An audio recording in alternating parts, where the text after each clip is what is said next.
Two Eurasian countries are into the war from past couple of days. As the self-proclaimed authorities in the region said, 87 of their military personnel had been killed and 120 wounded since the war began. It's an ethnic and territorial conflict between the Armenia and Azerbaijan over the disputed region called the Nagorno-Karabakh and 7 surrounding districts. World's many media outlets are covering this aggressive clash. Violence between the two countries has now reached at dangerous level. Dozens of people have died in this war, which started last Monday.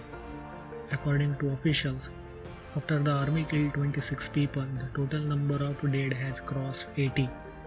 Both the countries are increasing their troops at the war front.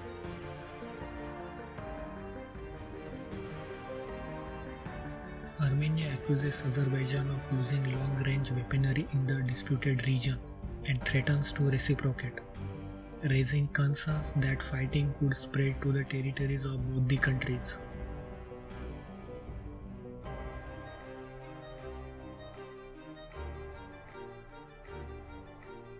Turkish armed drones, similar to the United States Predator, are being used widely for the first time in the disputed region in the fighting that broke out this weekend. The Armenian Ministry of Defense also said that one of its jets had been shot down by a Turkish F-16. Azerbaijan and Turkey denied this claim.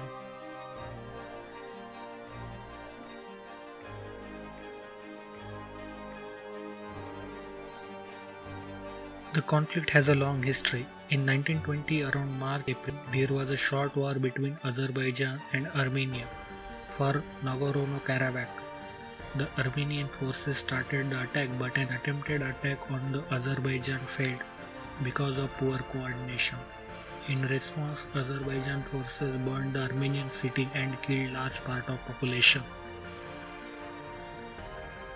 This region has been dominated by separatist organizations. This led to several decades of ethnic conflicts. This dispute between the two countries is several decades old. From the early 1980s to 1998, there was a war between the two countries over the region. During that time, more than 30,000 people were killed and more than 1 million people were displaced. Even after the ceasefire in 1994, there was frequent reports of violence. Both these countries agreed to a ceasefire but never consented to a peace agreement. At the time when the referendum was held in Nagorno-Karabakh, there were violence on both the sides and millions of people were killed. The situation was complicated when the local administration of the region expressed its intention to join Armenia. This was done because the region is an ethnic and Armenian-dominated region. By 1992, the situation complicated and millions of people were displaced. After the intervention of Russia in 1994, there was a ceasefire between Armenia and Azerbaijan. But the dispute continued, and after the 3 decades there has been a ceasefire violation on both the sides. Nagorno-Karabakh is ruled by the Republic of Artsakh, but internationally Azerbaijan is its recognized ruler. During the 1992 and 1993, the UN Security Council adopted 4 resolutions, confirmed the territorial integrity of Azerbaijan, and demanded the withdrawal of all occupying forces from the territory of Republic of Azerbaijan. The Armenian side partially complied with some of the demands of the UN and totally ignored the demand to withdraw the forces.